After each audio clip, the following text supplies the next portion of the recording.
drowned in our lessons. We drowned in our mistakes. Filled by the flood, we pay in blood the curse of Crystal Lake. When I He's down the deep within. We found there's no escape. when I looked over, You just scratched the surface of the curse of Crystal Lake. Yes. I didn't fully process what I read, and I just saw Friday and lyrics, and I thought you were gonna go with like the It's Friday. Yeah, no. And It's Friday the 13th. My brain was not catching up. Friday I the was 13th. fucking got whiplash from what you actually said. It's like, fuck. Welcome to Haunts, Graves, and Omens on a very spooky Friday the 13th, which will be Sunday the 15th for you.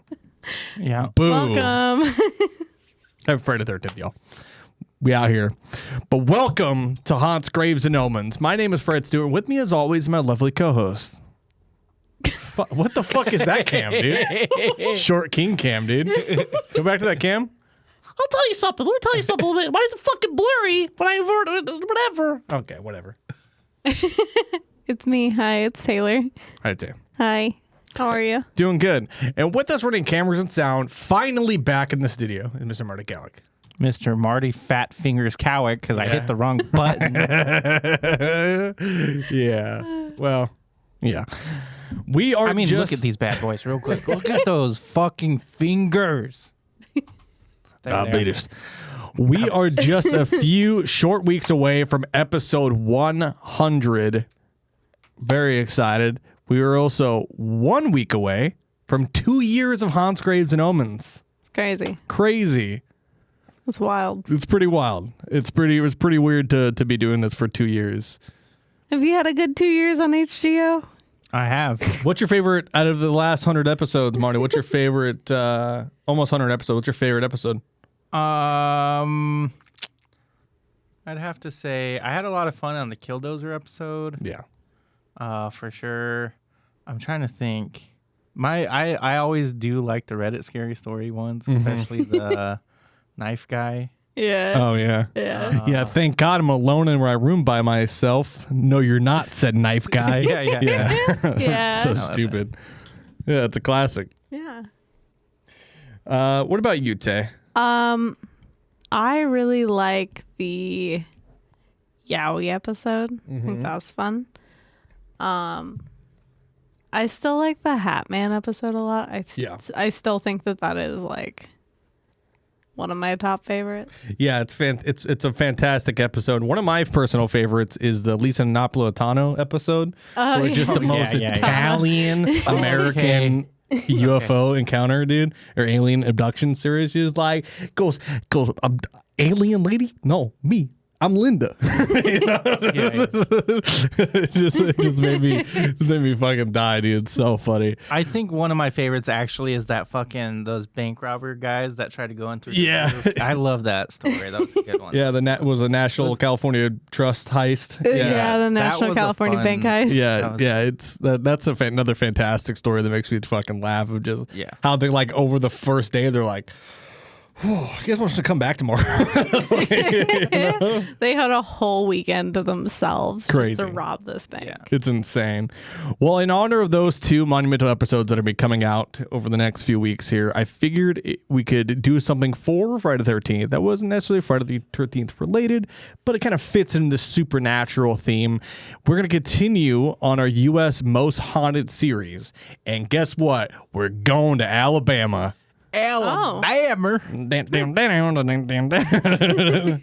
Welcome to Alabama, you fucking scary bitches. I feel very welcomed. Are you guys ready to get into it? Yeah. I wish I had the fucking yeehaw still. Yeah.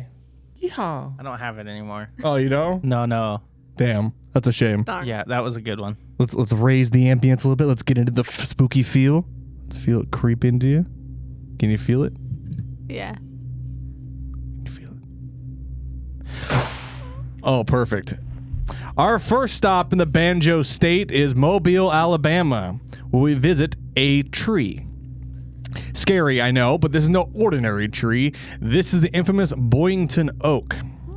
So Charles Boynton was a young printer, vagabond, and gambler in his late teens who arrived in Mobile from Connecticut seeking prosperity during the cotton boom of the 1830s. Charles lived in a boarding house with a man and fellow coworker named Nathaniel Frost. The two of them went to dances and balls, trying to fit in with the high society of the 1830s Mobile. One evening, Charles met a woman named Rose de Fleur, and the two quickly fell in love. Rose was wealthy, and her father did not approve of her daughter courting a poor man who worked for the Mobile Chronicle. Charles would write her poetry and would think about Rose all day, so much so that it cost him his job. Oh. Just gotta be thinking of him a lot. Yeah. The two became inseparable, naturally.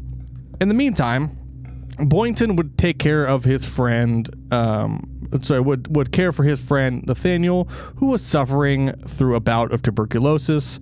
Frost would help Boynton with his rent in return.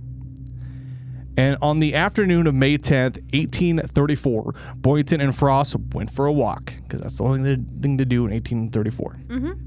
Mobilians, as they're commonly called, reportedly saw them together near the Church Street graveyard.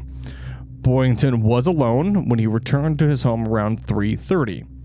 Several others asked where Frost was, and he said, quote, "Somewhere. I'm in a hurry, and I cannot wait for him." Boynton was on his way to the river wharves. He made a stop at a general store to buy a pair of pistols, a dagger, and other items. Common things you can just buy. That's just a Sunday shopping trip. That's just shopping in Alabama. At 8 p.m., he boarded the James Monroe bound for Montgomery, Alabama. Oh. As the sun came up the next morning, locals were awakened to see the body of Nathaniel Frost hanging from a tree. Covered in gashes and blood, Mobilians were stunned. The papers declared a murder, and the mayor put a $250 reward for the supposed killer. Oh. Boynton was the obvious suspect. Officers raced on horseback to catch the steamship on the Alabama River. Officers found Boynton in the ladies' room, studying the hand of a man's playing cards when the officers arrested him for murder. I thought you were going to say they caught him in the bathroom watching NASCAR. Yeah. He's just in there and he's like, "Go, take a left, damn it! Take a fucking left!" My question is, why was he in the ladies' room doing that? I'm not quite sure. You couldn't just be in your seat, or He probably wouldn't have gotten caught if he was in the men's room. Yeah. I don't know. Yeah, they were like, you know where he probably is? The ladies' room. Yeah, of course. So Boynton was brought back to Mobile and taken to the city jail. People around the area would scream, "Kill him, drown him in the river, hang him to a lamppost next to the next tree." Like, they wanted him dead. Yeah. They wanted him dead. A quick trial of Charles, having very incompetent lawyers, found Boynton was guilty of the murder of Nathaniel Frost, and his sentence, death. Oh. His execution, the same as Frost, hanging in a brutal fashion. Boynton was sure of his innocence and believed a pardon was in his future, but that pardon never came. Oh. The gallows awaited him and his death. Boynton declared from the gallows, I am innocent, but what can I do? When I'm buried, an oak tree with hundreds of roots will grow out of my grave to prove my innocence." Boynton eventually breathed his last breath, was buried off Bayou Ave in downtown Mobile, where today, as he promised, the Boynton Oak still stands. Oh. Some visitors claim they can hear the phantom cries in whispers around the tree. Spooky. Watch NASCAR. Ooh. Goodness. That was weird, though. Yeah. I just got a notification in my brain. That was weird. It's from Boynton. It was, yeah, he was there. He said he's about $500 on Dale Earnhardt Jr. Praise Dale, raise hell. So Next up on our spooky locations, we're going to go to Montevallo, Alabama. Oh. Yeah, to the Edmund King House, which is a pretty fun little place. So the Edmund King House is a historic residence on the campus of the University of Montevallo in Montevallo, Alabama. Naturally. The house was built by Edmund King, a native Virginian who arrived in Alabama in 1817. First building a log cabin, he built the house in 1823 after becoming a successful planter and businessman. He donated the land for churches, roads, schools, including the Alabama Girls Industrial School, today known as the University of Montevallo. So, upon his death, the house passed to a son-in-law. The deed and was deeded to the Industrial School in 1908. The house has been used as a classroom, an office, building, an infirmary, a home economics practice home, and a summer home for male students. Today, the home is used as a guest house for visitors to the university. Why was it a summer home only for the male students? That's where the dudes come to hang out. What's up, brother? Get me up. Know what I'm saying? Anyway. Okay. Stories are told that Edmund King's ghost can be seen at night counting his money in the upstairs rooms, and that he is seen wandering the campus with a shovel and a lantern, searching for his buried gold. Oh. Other spirits are said to roam the house in the nearby graveyard. Accounts dating back to the early 1900s report eerie, unexplained things in the house, such as the sound of someone moving in empty rooms, or the sound of someone counting change. Spirits are said to move furniture, curtains, and shine lights through the windows. And my favorite, most of all, is that Edmund King's spirit is said to wander through the family cemetery at night. Ghost hunters have reported orbs of light outside the cemetery walls and so much more. Oh, spooky. Isn't that fun? Yeah. So, would you guys stay there for the night? Yeah, I would. Yeah. Mm-hmm. Why not? There is only one place on this list, and it's near the end, that I was kind of like, ooh, I don't know if I want to stay there for the night. Everywhere else seems okay, like I can manage, Yeah. right? But the last one on the list is the one that I was like, oh, buddy, I don't know. So, next up on our ghostly haunt through the Crimson Tide State, we arrive in Carrollton, Alabama. And we're going to court. Oh. Yeah, you heard it here. We're going to court. Objection. Proceed. The Pickens County Courthouse, to be specific. Okay. Because we are in the Pickens County area, obviously. Obviously. And just like every historic building in the Deep South, the courthouse has a dark and disturbing past, and that stays the same with the story of Mr. Henry Wells. This period was one of turmoil as the federal government was withdrawing the last of its troops from the South and formally ending Reconstruction. White Democrats had already regained control of the state legislature, and on the local level, white minorities used racial violence to impose and maintain white supremacy. And as the 19th century progressed, the rate of lynchings rose, mostly directed at black men.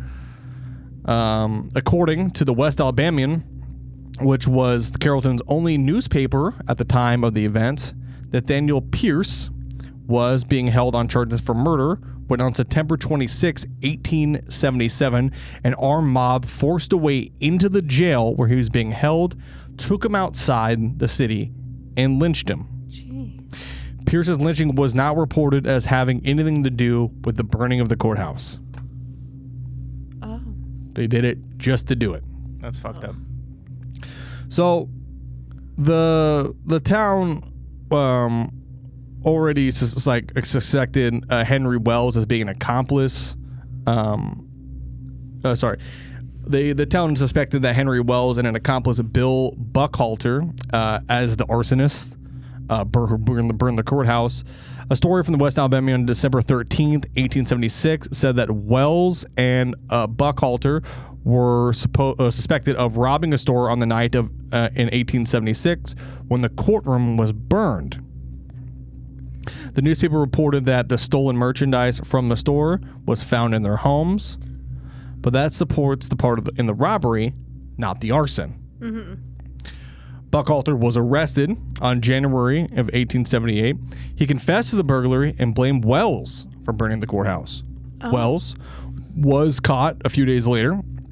When confronted by the police, he tried to flee and was shot twice. He confessed to burning the courthouse, likely under coercion, including beatings. He died from his wounds 5 days later. Jeez. These two events appear to have been combined into the commonly told myth about how a face appeared in the courthouse window, but neither Pierce nor Wells could have been the face in the window. Both Pierce and Wells died before the windows were installed in the courthouse, but nonetheless, these windows were the windows in the main courtroom, which were the first windows installed to prepare for court session scheduled in the middle of March. They're these big, giant windows. The Garrett windows are, including the one that has a now ghostly face that is supposed to be seen, were installed weeks after his death. So do you think maybe that his spirit is coming back to the courthouse, looking out one more time? Probably. Yeah. I'm not quite sure. But nonetheless, on November 16th, 1876, the people of Carrington, Alabama, watched as their courthouse burned to the ground. The Pickens County Courthouse had been a source of pride for them, the first courthouse that had been burned down by invading Union Army troops during the American Civil War. In the difficult days of Reconstruction, when materials were scarce and money was even scarcer, rebuilding the courthouse seemed to be an impossible task. Yet, through hard work and deep personal sacrifices by residents, the courthouse was rebuilt and stood as a symbol of defiance against the Union, because these guys are mad that they caught a fat L. Essentially, they go, "We lost the war. You know what? I'll show them. I'll make a courthouse that they're gonna have to run." Yeah. Fucking got you, bitch. Got him. Fucking idiots. So when it was burned down in 1876, like I said, people just believed that it was Henry Wells just by circumstantial evidence. And he was also a freed man who lived near the town, because he had been freed from slavery, started living outside of town, and then they're like, well, it's got to be him. And they went and just got him. God forbid it be anybody else.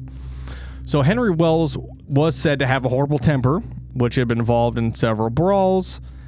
People said that he constantly carried a straight razor, was not afraid to use it. Despite the rumors, however, there's only vague circumstantial evidence against him burning the courthouse. Yeah, because, getting into a fight at a bar and arson are the same thing. Yeah.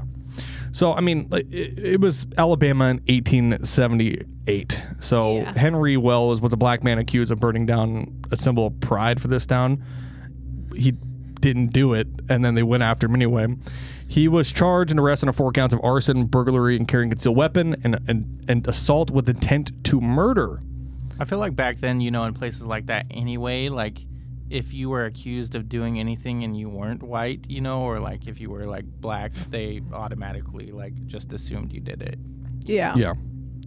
So as word spread through the town of Wells' arrest, the sheriff could sense trouble brewing.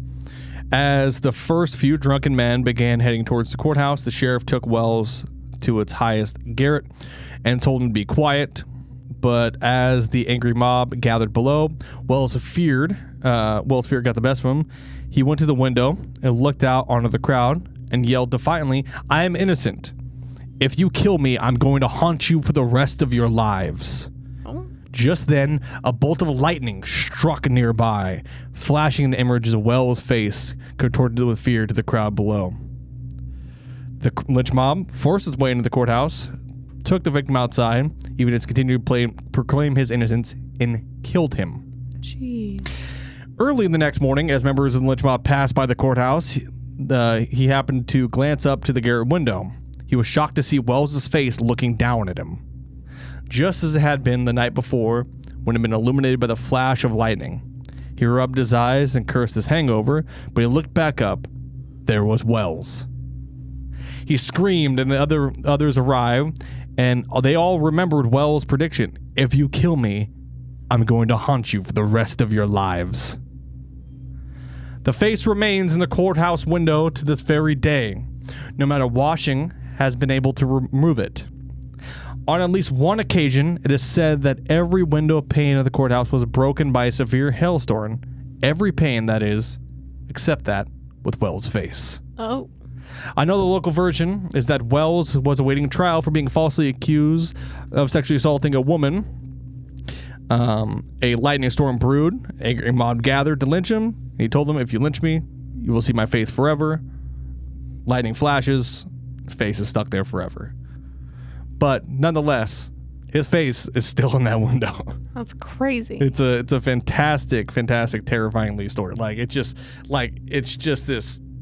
I'll put him up later, and you'll put him up on the screen so you guys can look at it. But it's just this dude's face in this fucking window, and it's super scary. That's crazy. Yeah, I've never heard of a story like that. Because the windows were put in after. Yeah.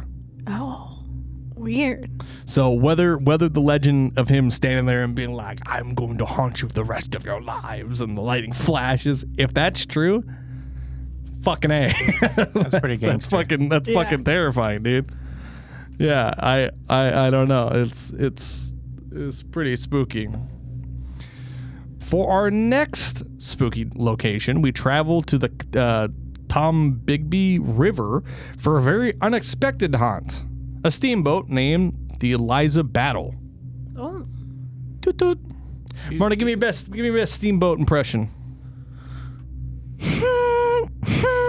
Nice. That was actually really good. You liked it? Yeah, that was good. Dude, you should be a professional steamboat impersonator, dude. Yeah, I that's what I wanted to be when I grew up. I think you have a chance. Yeah. Do your best steamboat impression. It's nowhere as good as Marty's. Well, I mean, listen, it's not about being as good. How do you do it? I don't know. I've never impersonated a steamboat. Well, just try. This is an exercise in acting, Tay. Give me your best steamboat impression. Come on, Tay. You got this. Just think steam and think boat. Between the two of you, I'm not going to be able to stop laughing because you're fucking making motions over there. And Marty's like, think of a boat. Become the boat. I guess I'll do mine, since Taylor won't do hers because she's too scared. See? She's coming after me. I'm a fucking steamboat. Anyway, so the Eliza Battle was a steamboat that operated a route from Columbus, Mississippi, and Mobile, Alabama during the 1850s. But only 6 years after its initial launch, the Eliza Battle experienced a disaster. Boo. What? What was the disaster? Their steam stopped boating. Yeah. All right. You know what? I'm just. Great. Thank you, Marty. What a Captain. disaster. Jesus Christ. Captain by S. Graham Stone with Daniel Epps as pilot. The Eliza Battle departed Columbus in the last days of February of 1858. Oh, that was their first problem. They went in February. Only. I can't even. They hit an iceberg. What does February have to do with it? They hit an iceberg. Yeah. No.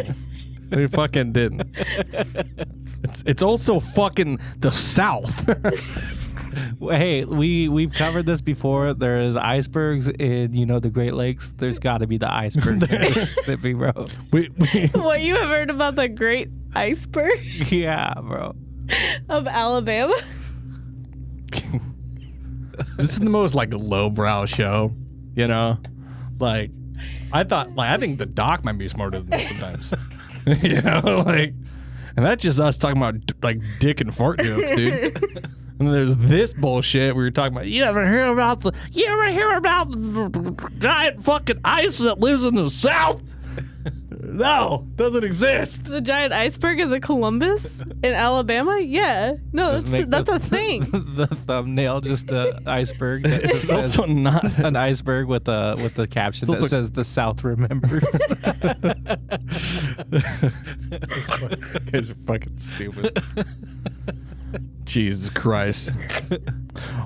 Only able to negotiate the Tom Bigby that far north during the regular flooding of the river during the winter months, the ship made its way downriver with the stops at Pickensville, Gainesville, Demopolis, and numerous small river landings. By the time the ship left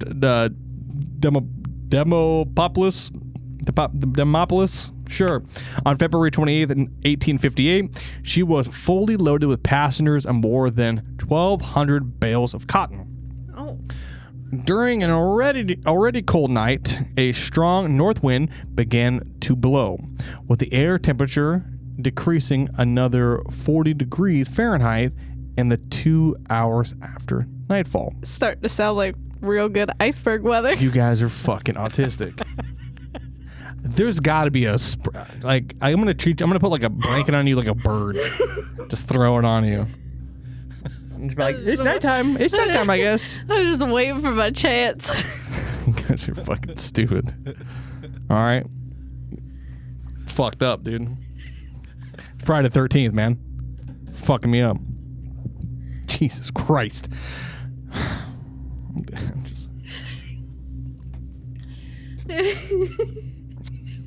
Fuck you. All right.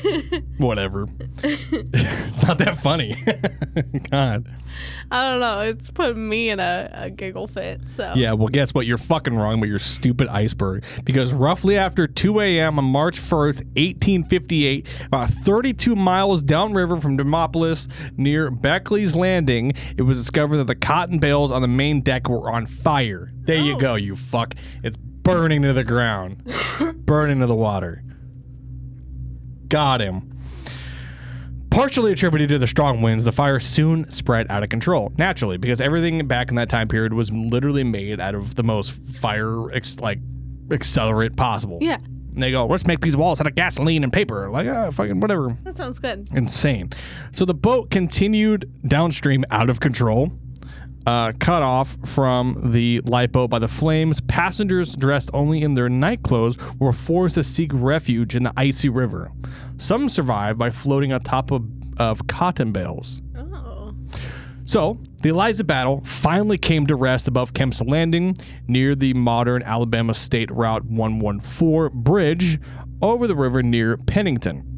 The survivors were rescued by the Magnolia and local residents, with some passengers having been retrieved from treetops along the flooded river. All of the casualties were attributed to drowning or exposure to the extreme cold during the night. The ship sank below the waters of the Tom Bigby following the disaster, with the whole of the wreck remaining on the river bottom in 28 feet of water to the present day. So, where does it play into spooky stuff, you might ask? Yeah. You might ask. Where does it play into the... I don't fucking tell you. Okay. Are you ready? I'm ready. I'm ready. Let me tell you. I'm not going to ask if I'm ready. Are you ready? I'm ready. The Eliza battle became known as the Phantom Steamboat of the Tom Bigby. Many newspaper accounts of the sightings of this legendary ghost vessel have been written. These sightings tend to happen on cold and windy nights. The ship is seen fully engulfed in flames near the exact locations the disaster took place. People have seen the name Eliza Battle written on the side of the ship as she passes by and vanishes. Oh. Other witnesses near the riverbank describe seeing the flames, but state curiously they do not smell a fire or feel any heat. Some have reported hearing music playing within the ship as it burns. Ooh, some Yeet. Steamboat Bayou music. Dude, pretty spooky. Yeah. I like you that. It's pretty good. Fishermen and captains alike in the area consider the ghostly appearance of the Eliza Battle to be an ill omen, for she is a harbinger. If seen, it is believed she warns of impending disaster. Oh, It's pretty good, huh? that's pretty It was good. pretty fun. Yeah. Yeah. It's a fun story, dude. I just love like the imagery of that story of just like being like you're out standing next to the fucking river because it's Alabama and you have nothing else to do in the middle of the night. So you're just like smoking your fucking American spirits or Pall Malls or whatever you have, you know? I don't think they have American spirits there or back then. Or Well, I'm saying now. Nah. Like you're just smoking your cigarettes, drinking your cheap beer, and then all of a sudden you're just like you just hear like the free bird solo. And like this fucking burning steamship just comes past you, and you're like, "Oh shit, dude! Oh shit, burning! like, oh, look at that gator. Oh shit, it's my fucking gator! Look out! There's steamboat! That ghost boat's on fire! You're gonna get burnt." We now travel to northwestern Alabama to the city of Florence. Welcome to Sweetwater Mansion. I thought you were going to say welcome to Florence. Welcome to Florence. Not much is known by the backstory of the Sweetwater Mansion other than that a veteran of the War of 1812 named John Braun owned more than 4,000 acres in the eastern Lauderdale County of Alabama. The 8-room home was now built on bricks manufactured on the site of the Sweetwater Creek, which lay just below the house. Sweetwater Mansion received its name from the creek and first occupied by Braun's son-in-law, Robert M. Patton, a post-Civil War governor in Alabama who completed the mansion in 1835. So I guess there's a little bit known, but not much that I could really find. Not a ton. Yeah. So, stories of paranormal activity have been told throughout the house for many years. Numerous apparitions have been seen in and around the house. One of the most interesting stories involves a caretaker who reported that she saw a casket laid out in one of the downstairs rooms with the corpse of a Confederate soldier inside, Oh, which is pretty Yeah. vivid apparition. yeah. She later discovered that she had possibly seen the body of one of Governor Patton's sons, Billy Patton, whose funeral was conducted in the house after he was killed in the Civil War. Oh, Pretty fun, right? yeah. Local paranormal investigators have investigated the property in Sweetwater Mansion was featured on an episode of A&E's Paranormal State on April 25th, 2011. It's pretty fun. A couple days before my birthday. Yeah. Pretty cool. Billy was mourned by his mother, Jane Patton, who was so distraught and depressed after her loss, she didn't want to bury her son's body and kept his decomposing corpse in a secret room in the basement. Paranormal investigators believe Jane's sorrowful spirit still haunts the house to this day. There have been reports of a shadowy figures, a woman dressed in 19th century garb, and disembodied whispers. Objects have been reported to move on their own accord. Some reported hearing the sounds of children laughing and playing, but no children are in the house. Oh, Pretty fucking up, dude. Pretty spooky, dude. that's pretty fucking spooky.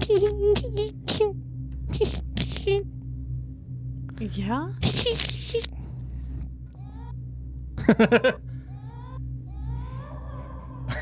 I like how he had. Dubstep remix. Yeah. Well, somehow the button changed. I forgot it was hold. You had to hold the button. Mm-hmm. So that's what I was trying to remember. So you tried it once, and you were like, I don't know. I think I gotta try it. You better get it together for episode 100, brother. What the fuck is happening? Remix. Fucking remix. I'm trying to make sure I don't flow through these stories too fast. You want some more? Do you want some more sounds? Yeah, just hit me with it. Hit me with the mix. Whispers. Nice. That would have been nice a while ago.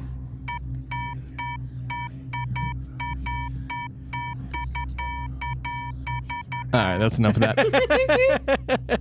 I tried. I can We only can- do so much, okay? We killed about 5 seconds. Great. That was super. Yeah, that was great. If you are looking for a place to stay during our time here in haunted Alabama, we got you. Head on down to the corner of North 5th Avenue and 21st Street in Birmingham, Alabama, and check in at the infamous Redmont Hotel. I'm in.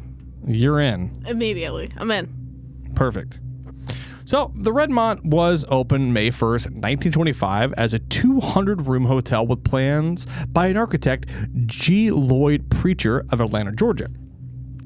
It was unusual at this time for having a private bath attached to every room, as well as chilled water and ceiling fans.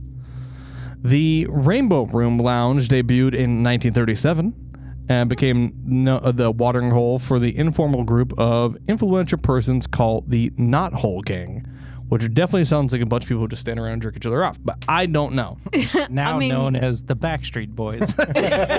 Yeah, the Knot Hole Gang turns the Backstreet Boys. Yeah, that's awesome. Yeah, no, I have no idea. They couldn't have come up with a better name. Knot Hole Gang. They're only Better they're only half a gang. Like, they're not whole. You know? Yeah. Yeah, Terry's out this week, and then John's out next week, so, Not whole gang. like, Next week we're the whole gang, but right now we're the not whole gang. yeah. Once we gave it, I think if we set up a time where we're not dying of, like, I don't know, like the Spanish flu or whatever, TB, we can just, like, get together and figure out a better name. Unfortunately, I'm out of town next week. Oh, see, what are you doing? None of your business. Okay. So is it? Well, the I'm out of knot, town next like- week because I'm getting kicked in the head by a horse. What? Oh. Is it the knot hole, like NOTHOLE? Yeah, it's Yeah. like KNOT. Oh, okay, like Yeah, knot, like a knot. like a knot, Like a hole knot, in yes. a piece of Like wood. like a knot hole. Because I always wanted to name an album like "Peeking Through the Knock Hole in Grandma's Wooden Leg" or "The Knot Hole." I always thought that was a good name for an album. It's not, but You don't think so? You wouldn't listen to that? it's too long. Okay, I guess so. Yeah. You got to Sure enough. shorten it down. Maybe the name of a song then, right? Yeah. Yeah, you could pull a Fall Out Boy. Just yeah. The Pull. name of like a group of men in Alabama. You can call it Grandma's Leg, dude.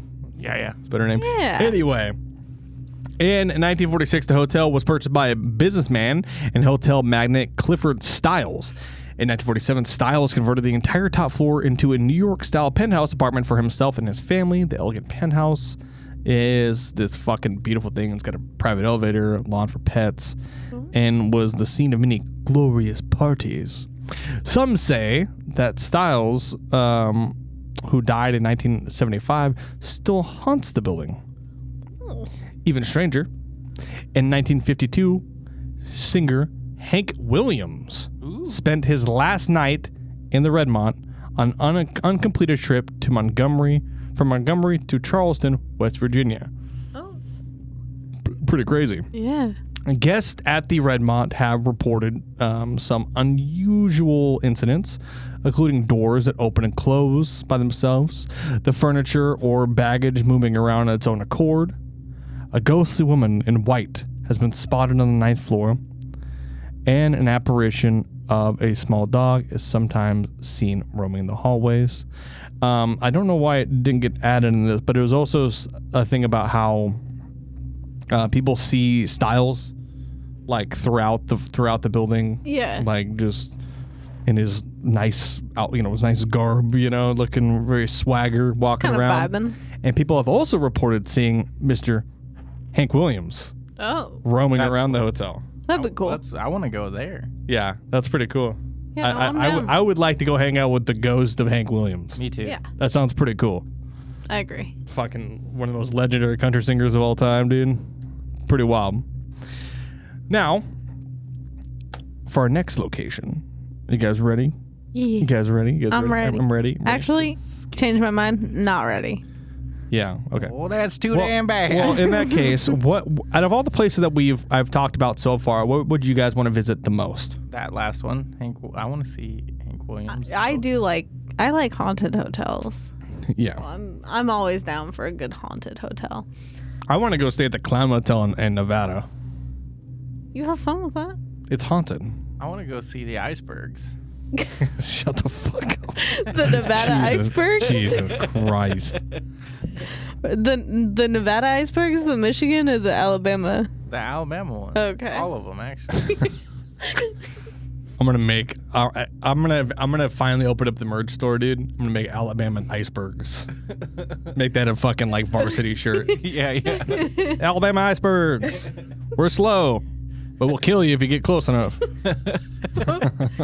We're gonna go on a trip and just go visit different icebergs in different states. We're gonna finally film our docu-series of Haunts, Graves, and Omens, where we go around the U.S. and investigate paranormal and supernatural phenomena. Icebergs. And we're gonna bring Marty and Tate, and we're gonna hook them up to the lapel mics, and I'm gonna be filming with the camera. We're gonna go up to like a scientist inside of fucking like somewhere in Alabama and be like, so where are the icebergs exactly? You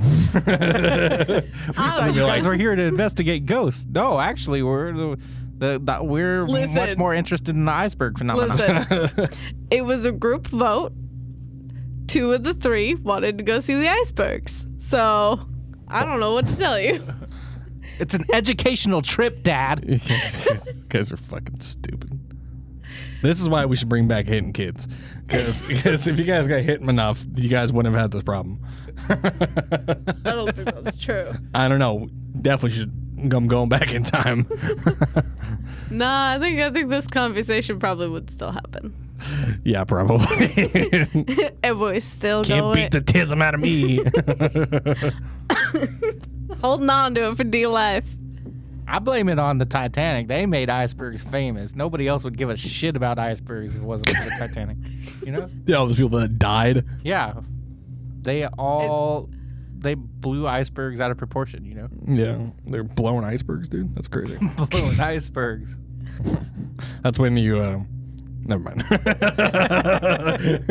You know, it's better if I just hold that thought in. So blowing icebergs, and you shove a bunch of ice into your ass, and then you go and you fart a bunch of. Never mind, it's cool. You guys get it. So, military. That's the steamboat. Yeah. No, the steamboat is when you light yourself on fire and then you fart a bunch, dude. There you go. Yeah. So military bases are also known to be quite haunted, and that stays the same for Maxwell Air Force Base in Montgomery, Alabama. Towards the end of February of 1910, the Wright brothers decided to open one of the earliest flying schools on the site that would subsequently become Maxwell Air Force Base. The Wrights taught the principle of flying, including takeoffs, balancing, and turns, and of course landings. But it later closed on May 26, 1910. So, you know, not too far. The field served as a repair depot during World War I. In fact, the depot was built. So the depot built the first plane made in Montgomery, and exhibited it in at the field on September 20th of 1918. The base was used for the 42nd Bombardment Group during World War II, which are the guys who, bomber groups. Yeah. And now currently the 908th Airlift Wing. As for the hauntings, Building 1433 is alleged to be very haunted. The various paranormal phenomena have been reported within its walls. A burnt electrical smell sometimes emanates from the second floor, though there is no short or electrical fire to speak of. Shadows have also been seen darting across the halls, and eerie presence has been felt. Some of those dorming in the building have reported waking to find their beds soaked in river water. The icebergs. God damn. I knew I was gonna be able to get past that. Are you done? For now. Great. It is thought that is the spirits haunting this building may belong to Confederate soldiers who died crossing the nearby river, as they tend to harass individuals from the north and western United States in particular. Pretty spooky. Yeah. For our second to last stop on our haunted journey, we arrive at Mobile, Alabama. Again, I was going to say, yeah. we made a round trip. we made a round trip. We will go to the USS Alabama. Oh. I'm going to say the word Alabama a lot during this next section. The USS Alabama, a I thought you were Dakota. just gonna go Alabama, Alabama, Alabama. No, that's fucking That would have been ridiculous. cool. That would've been Anyway, cool. the USS Alabama is a Dakota-class battleship. The USS Alabama was crucial during the War of the Pacific during World War II and was even used as a shelter during Hurricane Katrina. Oh. Now, the USS Alabama acts as a museum located in Mobile, like I stated before, with the ship that has seen the brutality and the horrors of war and also the devastation that is Katrina. It comes at no surprise that the USS Alabama is haunted. Some of the paranormal occurrences aboard the USS Alabama have been attributed to 2 deaths of men who were in the Norfolk shipyard during construction. The USS Alabama was finished in 1942 and served more than 3 years without any fatalities caused by enemy fire. However, there are quite a number of deaths caused by friendly fire. Oh. One of the ship's safety features was supposed to prevent the turrets from firing upon each other, had failed and caused the death of 8 people. Jeez. Many people who have been to the ship heard footsteps coming towards them, even though there was no one there. Apparitions have also been reported in the officers' quarters and the cook's galley. The crewmen who died due to friendly fire still seemed to have remained at their stations at the turret where they took their last breath. Late at night, popping and tapping noises can be heard in the bulkheads and at the solid steel hatches shut on their own accord. Oh. That's weird. It's really weird. cool. It's really weird. Visitors have reported the feeling of being watched, and visitors have had the feeling of being watched, and one woman who passed by the sleeping quarters had her earrings snatched by an unseen entity. Oh. Visitors to the Alabama have also reported strange, disembodied voices, and watching the hatches shut on their own. It's creepy. That's cool. I would go there. That I love haunted ships so goddamn much. Yeah. Haunted ships are my favorite. That's why I go to the USS Midway every time we're in San Diego. Yeah. That motherfucker is haunted. It's a spooky little it's really spooky. Not little, but what the fuck am I saying? It's spooky, but it's not little. That's what Big old spooky ship. It's a big old spooky ship, is what he said. It's actually pretty cool. It's a fucking gorgeous ship.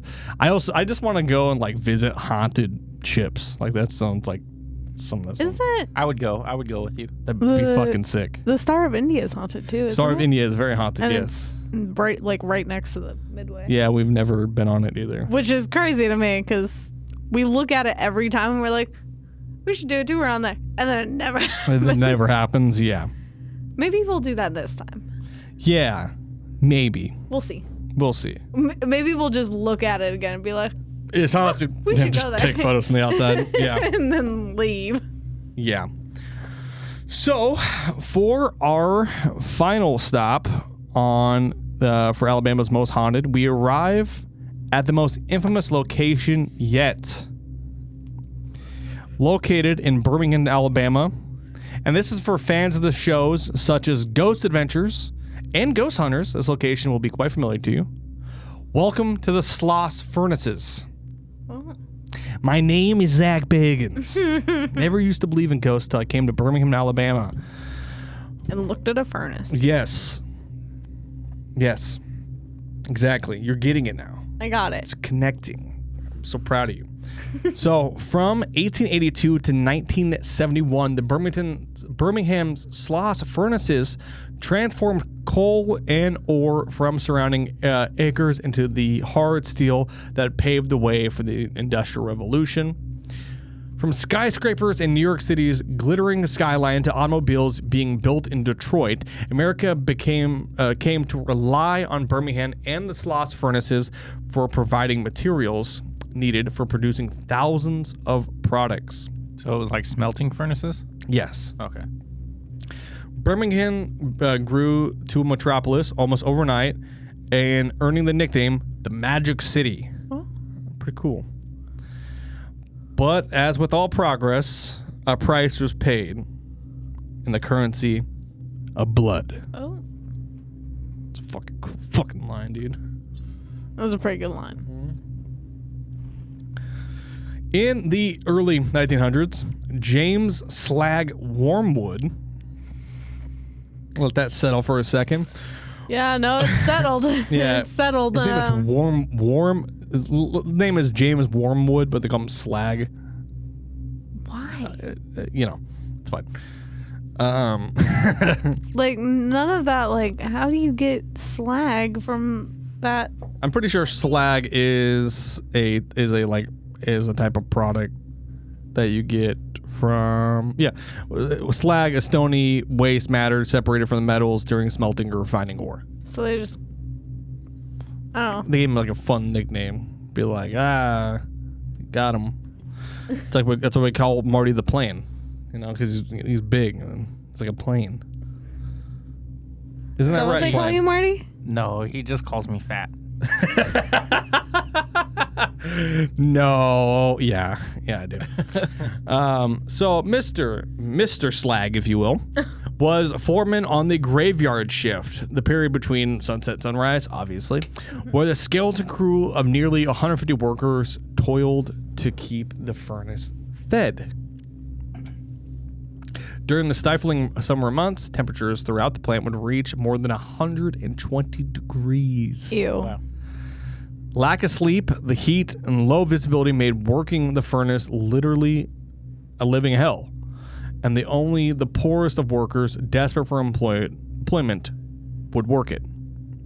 These workers, mostly recently arrived immigrants, were forced to live in the cramped housing located on the furnace site, but could be forced at any moment to return to work.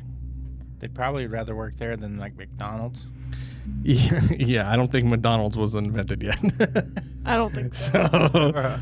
Like, you stop at McDonald's on your way to work at the furnaces, Yeah, Probably did. I don't think I so. don't think so. That McDonald's there's a dude's house down the street. You should just fart in your eyes. They I now would rather work there for sure. now they didn't go to McDonald's, but they would stop and look at the icebergs every time. I think they went to Old McDonald's farm Yeah? Do you? and ate burgers and french fries.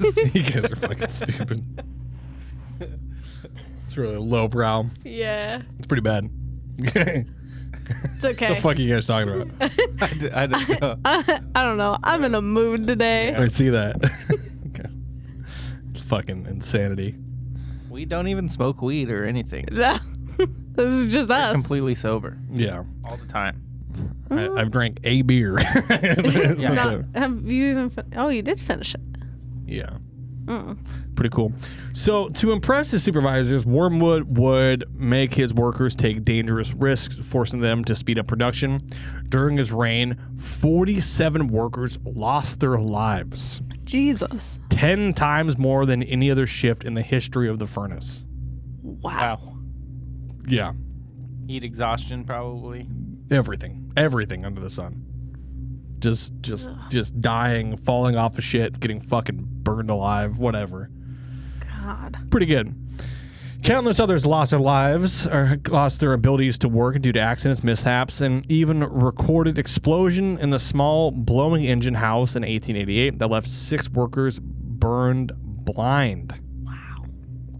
There were no breaks, there were no holidays, and there was only the furnace. in its constant hunger for more and more coal. That sounds like a prison. Like they should have Yeah. prisons Pretty bad. in there. Yeah.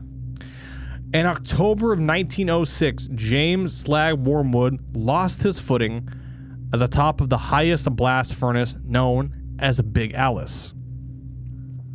He plummeted into a pool of melted iron ore, Ooh, and his body melted instantly. God. that's gnarly. That is a horrible way to die. Yeah.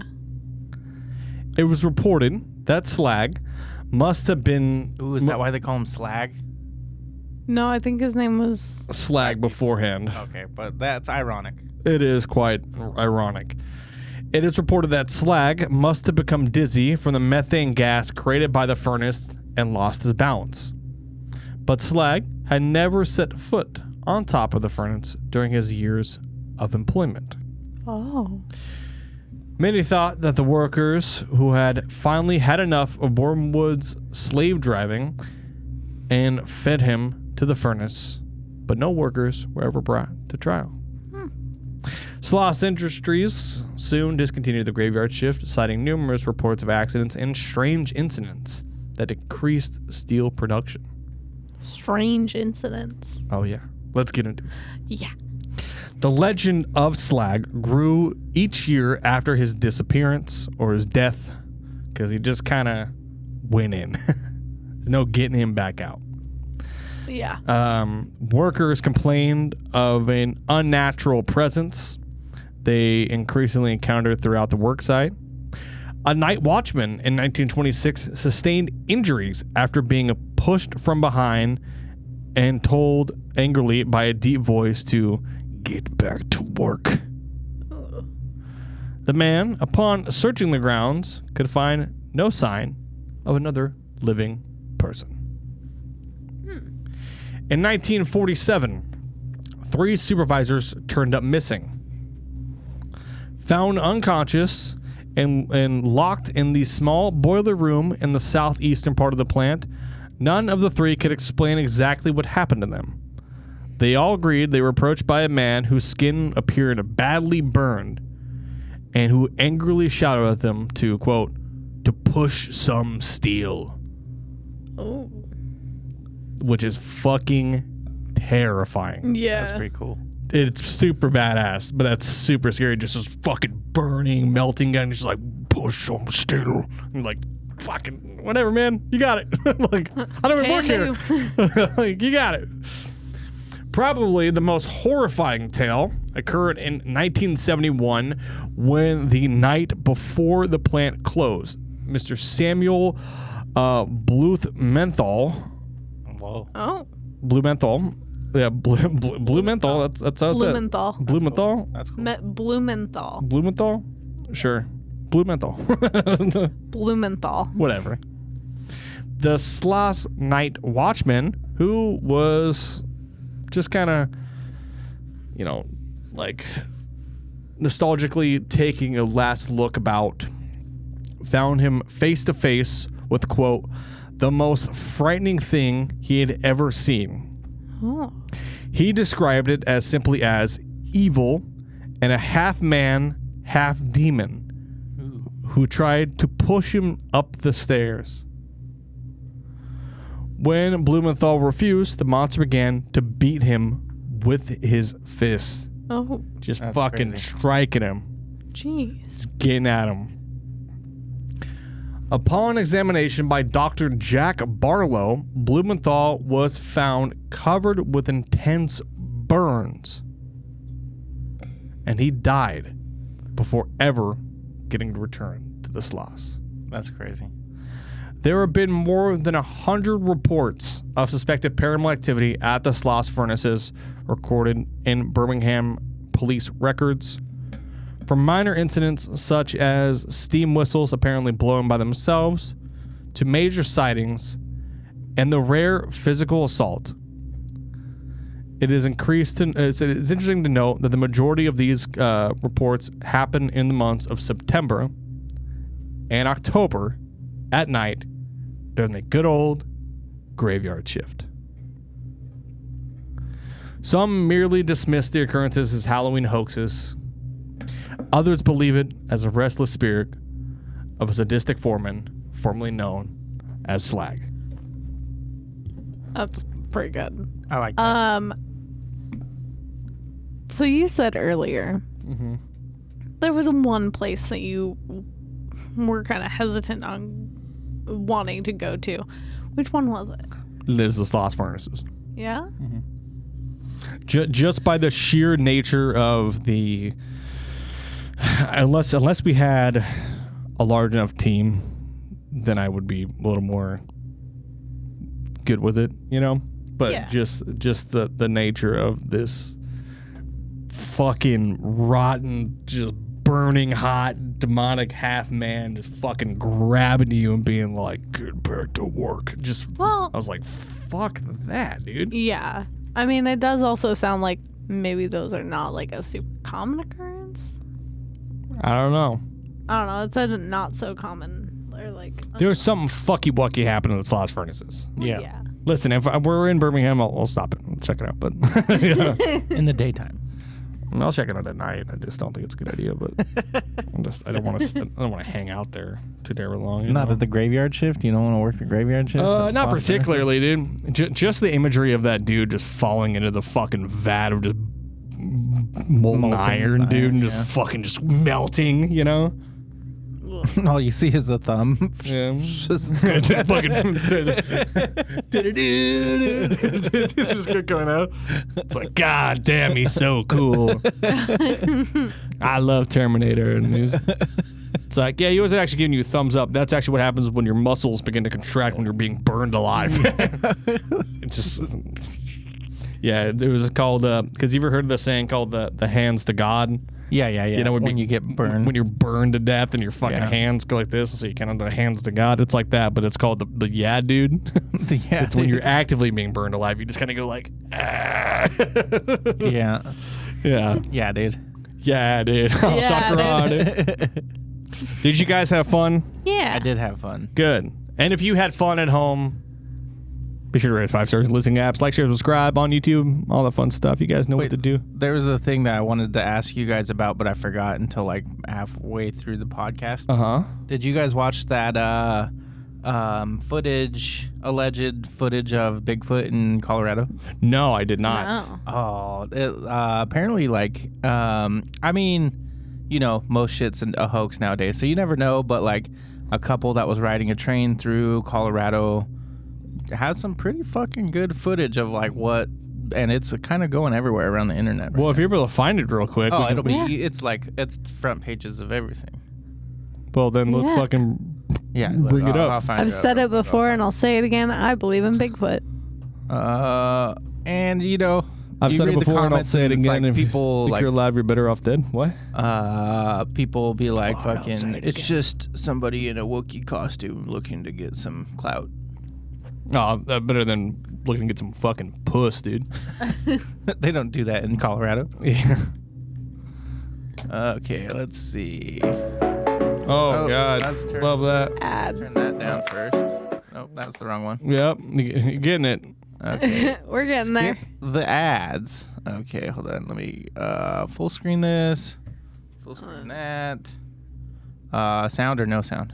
No sound. Also, we got to fix the fucking cameras because it's. Oh yeah. Here, just Wait. hand me the mouse. The mouse. Cut back to the screen. Oh, this one. Yes. The one that we have to use. That one. Yeah, don't worry about it. Just a quick little, you know, end of the sode behind the scenes. Yeah, it's cool. Let's see. Oh, yeah.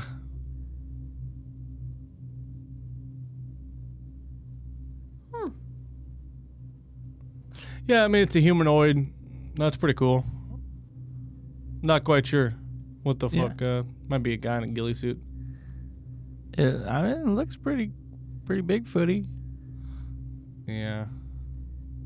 Kind of looks like a ghillie suit, but yeah, I'm hoping that it's Bigfoot, but Yeah, right. I don't know. I don't know, dude. Kind of look up to see if there's any UFO and sightings in that area. Yeah. Never know. But anyway, nonetheless, next week will be 2 years of Haunts, Graves, and Omens. So that's pretty cool. That's pretty cool. It's pretty neat. cool. Pretty neato dito bandito. Yeah. Episode 100's coming out.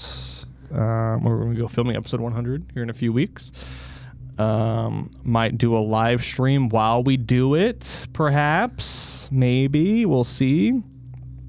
So if you go and check us out on our socials at HGOPodcast at Instagram and TikTok. If you want to email us, you can, hgopodcast@gmail.com. If you want to follow me directly on Instagram, you can at IHuntTheHaunted, and I'll pass it to my left, stage right. Hi, it's me, Taylor, obviously. Hey, wow. You just Nice get to here, meet dude? you. It's so nice to meet ya. You can follow me on TikTok and Instagram at Lunar Thrill. You can also follow our dog Spirit. It's Spirit the Turf Spirit of the Turf. on Instagram. And Mardine. Oh my God, Tay? From Haunts, Graves, and Omens? Yeah. Oh man, hey. It's nice to meet you. Wish I could say the same. Marty. Follow me right there. There it is. For you listeners, it's below me. On YouTube. It's at Ghetto Feather. This is also an audio platform. I'm just kidding. Jesus Christ. It's at Ghetto Feather on Instagram. Marty really said, I don't know, figure it out. Those Great. was jokes. I was fooling y'all. He was fooling you, just joshing you. Remember to stay spooky, and Stay haunted. there's no icebergs in Alabama. There God fucking might damn be. it. There's literally you can't not. prove it. I literally can. No. You know what I can do? I can go to Alabama and I can just go outside. Are you going to survey all of my Alabama? God. Yeah. The icebergs are everywhere.